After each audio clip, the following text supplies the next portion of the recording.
Welcome to Black Sheep's Time to Shine. My name is Mello, and today I wanted to talk a little bit about how I became a black sheep to begin with.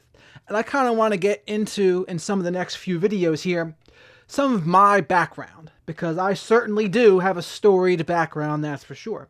But today I want to talk about addiction and anxiety in particular, because for me, they go hand in hand.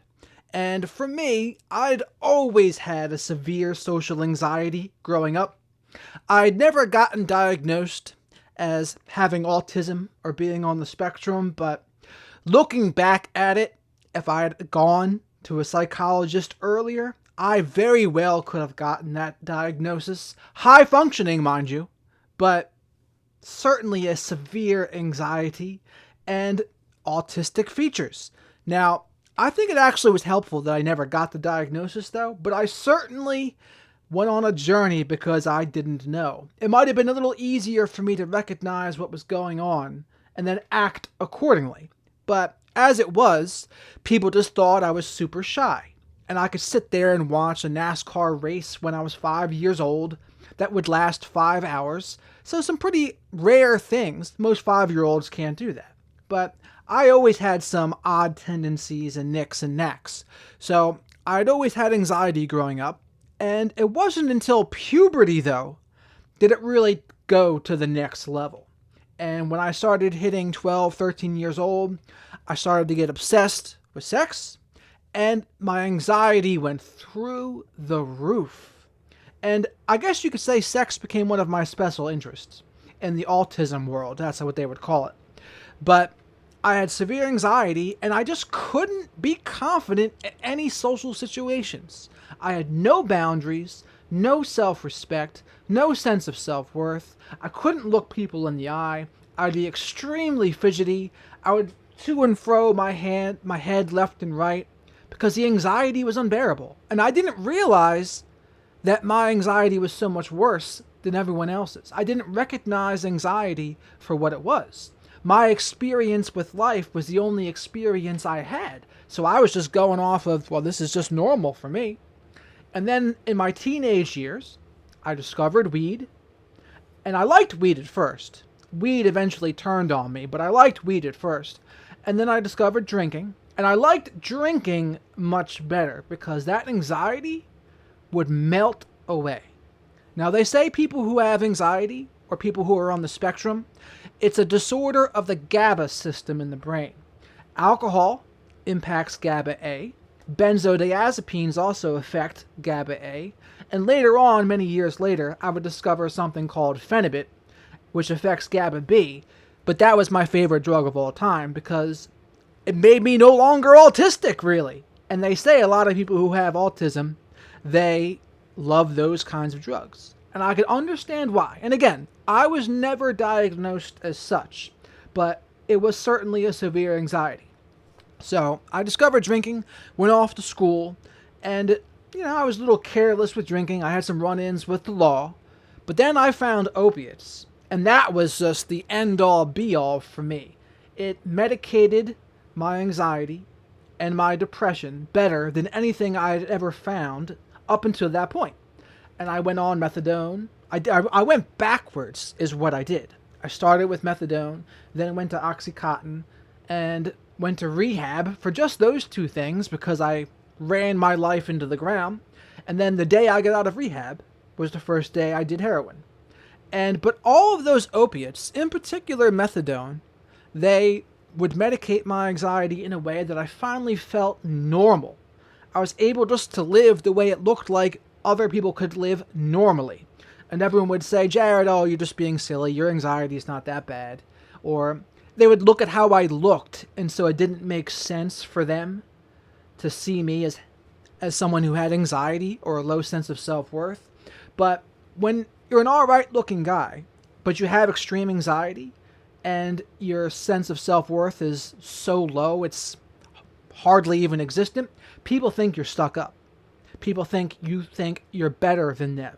When in reality, the opposite is true. I felt everyone was better than me at the time because I had no sense of self-worth. I had no sense of self-respect. And it's an awful feeling. And over the years, I'm going to get back to the addiction story in a second, but the importance of our consciousness and how we see the world is humongous. If we have anxiety and we have depression, it tints the way we see the world like a sunglass lens, where if it's depression, it's like a darker lens. If it's anxiety, it's a very fearful lens. And I would be very sensitive to any kinds of change, especially bigger changes. I would hate them. And I would obsess and compulse and worry constantly about so many things. I would worry about presentations in school weeks before they would happen. And a lot of this I got from my parents, honestly, because they were also big worriers. And what is worrying, really? Worrying is a meditation of what could go wrong. That's what worrying is. A meditation on what could go wrong. And when you put it like that, you really see the error in worrying so much. But so I had done the drug gambit, and I finally got out of rehab, and I started doing heroin. But the ups and downs of opiates, like, I had no desire to not be on them because I finally felt like a person when I was on them. And when I wasn't on them, life was just misery. Between the depression and the extreme severe rebound anxiety, it wasn't fun. And I had suicidal idealizations a lot because of it, and it was just not a good place to be. But eventually, I finally got in trouble enough with the law that I decided, and I wrecked enough cars, that, okay, I'm going to stop doing this. And I went to NA. And in NA, I got the gift of some self-awareness. And it wasn't just a straight shot, because I did go on Suboxone, and that also medicated my anxiety for a little while too. And then I got off of Suboxone, and it was like starting all over again. But I didn't realize still into my mid-20s that I had anxiety, that I was probably on the spectrum and didn't know it.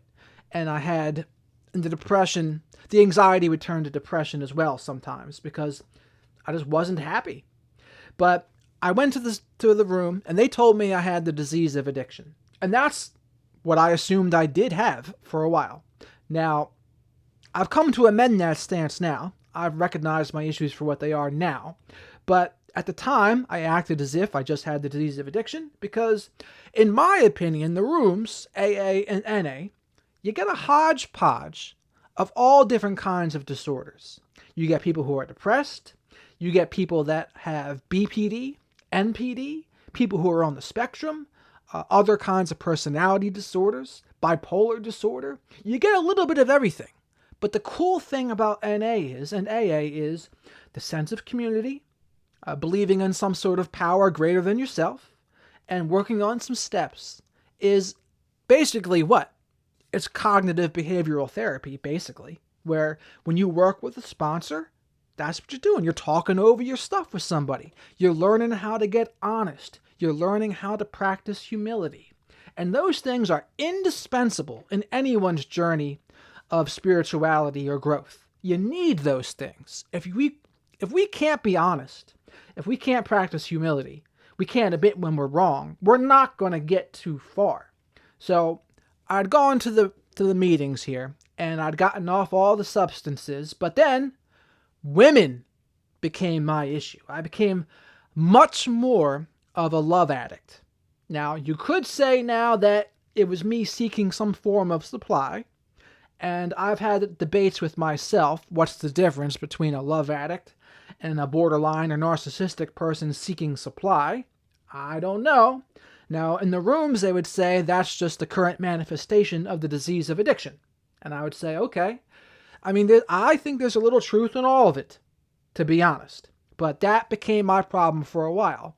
But with the addiction thing, going to NA or going to AA, they do work, right? If you really dive into those programs and act like they're going to work, you can get clean. Now, that doesn't say you're going to get rid of all of your underlying issues if you were self-medicating underlying issues. Now, there are people that... I had a debate with a guy once. His name was Andrew. I wouldn't say a debate, actually. I interviewed him, and he talked about his experience with ayahuasca. And he said, show me one person that has struggled with addiction who does not have a mental health issue or some sort of mood disorder. And no one was able to find him a person that had addiction, but then also didn't struggle with mental health. And I agree with that. I think a lot of it there is they go to the rooms and, for lack of a better word, they find a way to cope with their underlying issues. And I think it points to the importance of a community and of spirituality and of growth and talking about your issues, but hopefully not getting stuck on them. Those things are very powerful concepts that they work. And I think they can miraculously help people that are on the spectrum, that have BPD, that have NPD even, right? If they can admit they have a problem, which is admittedly harder for most NPD people to do. But I mean, that was my story with addiction. There was tons of ups and downs, but most of it was me self-medicating my anxiety because I just wanted to be able to live a normal life. But I didn't recognize that. I didn't recognize that until I was about 28 years old. And that was when I first finally discovered supplementation. And someone on my path of recovery in NA, they pointed me in the direction of someone that was an EFT, an emotional freedom trainer. And she mentioned supplements to me, and that changed my life.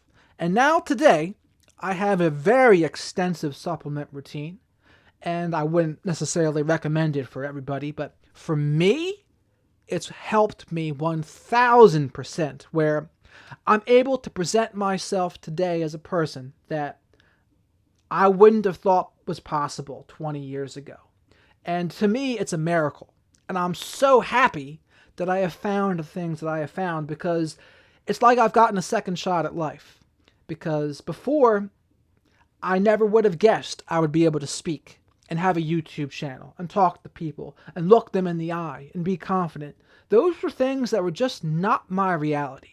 And so I tell people who are struggling today, it's like, hey, I know you might not think it's possible to get out of your current situation, but sometimes things change in a way that you just don't even see coming. You never would have guessed it would happen that way. And that's what happened to me. And I think I see it as this. There are some people out there that don't want to be reliant on anything for their mental health. And I say, okay, fine. But I'm all for people doing what makes them the happiest and healthiest version of themselves. And I think for me, when I wasn't on any supplements or anything, the ceiling of my potential became much lower. And for me, that's just reality. So I feel like it's a gift. Everything that I take is natural. I might get into what I take in another video at some point, but everything I take is natural. It's from the earth, and I think the universe has put this stuff on this earth to help people like me, to help people that have had some of these issues and live a happier and healthier life. And I don't care if someone takes prescription meds. I don't care if they take supplements. I don't care if they need to take nothing. If they just do sleep, diet, exercise, community, spirituality, or whatever. Whatever works for you is what I am all for. Now, again, this was about addiction. And addiction, man, you go through some dark times with addiction. And I've always got along with the people that have struggled with addictions, because many of them are also black sheep. And they're the people that they're just, a little bit different, a little quirky for lack of a better word. But those are my kinds of people. And I would say I probably have some traits of being on the spectrum today, but I don't feel that way anymore. I don't have the severe anxiety version of it that I used to. Now my issues have progressed to different kinds of things that I will talk about in another video. But today I wanted to talk about the anxiety portion and the addiction portion and how I used to medicate my anxiety with substances. And yeah, before you have the self-awareness, I don't blame people for doing that, because when your normal level of consciousness feels so awful, I get totally wanting to jump out of your skin to feel better, because not everyone has the same baseline with this kind of thing. Not everyone has the same starting point. There are some people that they just put down the drink and they put down the drug, and that's really all they needed to do. And they do the steps, they have a community, and they're rocking and rolling. They don't need anything. But that certainly wasn't my story, because I got clean, and then all the other problems went to the surface. The problems with the women, and then the mental health issues. Man, then they really began to skyrocket. And like, I had severe depressions while clean. And that's how I knew there was something else going on with me. And that's what started my journey towards the supplementation. Now, in the next video, I want to get deeper into my issues with love addiction and codependency and dating. Because once I got rid of the drugs, then that was the next step in my journey, dealing with that side of it. The codependency, love addiction, maybe it was needing supply. I don't know what you want to call it, but whatever it was my obsession. For years, it was my obsession, and I just couldn't let it go. But that was my story today about the addiction and anxiety. Please share below if you have a common experience or a similar experience with this kind of thing. Like the video if you liked it. Please subscribe if you like this kind of content about the things I'm going to talk about here. Hit the notification bell and maybe share the video with others that you think might benefit from hearing it and identify with what I had to say. So with that, thank you very much for watching and have a great rest of your day.